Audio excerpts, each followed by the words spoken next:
Alright, so this script has been sitting in my documents for a couple of months, so let me just say this video is made with 5v5 in mind. I promise I am not advocating for double shield to come back, so anyways, let's begin. Hello ladies and gents, I'm the Dapper Rat, and today we will tackle Orisa. She has been a scourge on Overwatch for a long time, so the big question is, how do we fix her? A suggestion that sometimes gets tossed around is swapping out Orisa's Fortify ability with a shield similar to what she had in Overwatch 1. So most importantly, we have to set some sort of criteria so we have a goal to strive for. A good character in any game has to be fun to play as. This can range from being super technical, like say Ball, to requiring some sort of mechanical or strategical intensity like Ashe or Winston, to being really satisfying like Ana. Good characters must also be fun to play against. This manifests as bouncing the character to be fair, but can also manifest as unique interactions to outplay them. There are also other niche ways to achieve this, but for the sake of Overwatch, these two are the most effective and or important ones. So let's dive in and try to see exactly what this change would affect. First things first, we should see if this would solve an issue of whether or not it would be fun to play. Realistically, the answer is not much more than she is now, if at all. Orisa's entire kit kind of fails in all categories of fun, especially when compared to other characters.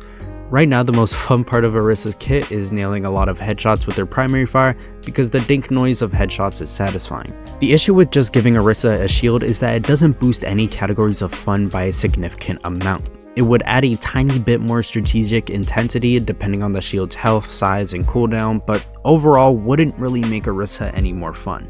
Now then, what about the balance? Honestly, no, it depends. If you want Orisa to never see the light of day again, then sure, but for her to be balanced, she also has to be viable. Unfortunately, as it stands, Fortify is what enables Orisa to do just about anything. The most threatening thing about Orisa is the fact that her Fortify essentially makes her unkillable, and that's why every time it's nerfed, whether directly or indirectly, she falls off a cliff. And on the other side, anytime she gets buffed, either directly or indirectly, she tears the game apart. So that leaves us with the task of trying to make it work. Fortify has proven time and time again to be too unstable for the game, but perhaps with a shield, Orisa could be pushed to a better direction. So what would have to happen to make Orisa with a shield work instead of Fortify? First things first, Javelin Throw's hitbox has to be reduced heavily. This probably seems counterintuitive, but let me cook.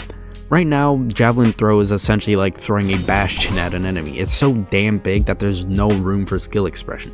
Shrink it down and potentially let it do headshot damage, so now it's a more skillful amount of burst damage.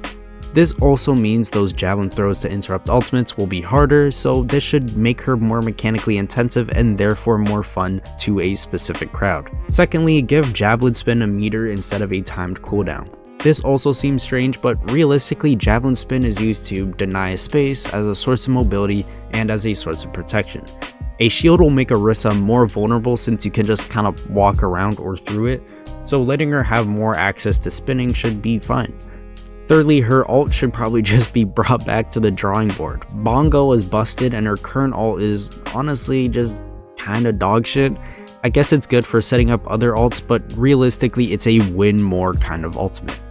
So in the end, with a lot of effort, a shield could and probably would fix Orisa, but realistically it's kind of a pipe dream. Orisa lacks depth of technicality, has moot mechanical or strategical intensive value, and very few ways to feel satisfaction. And this will always poison her kit due to any deviation likely causing her to become an overbearing character. Unfortunately for Orisa to be healthy for Overwatch, all visible roads lead to an overhaul of some type. I've been the Dapper Rat, and as always, farewell ladies and gents.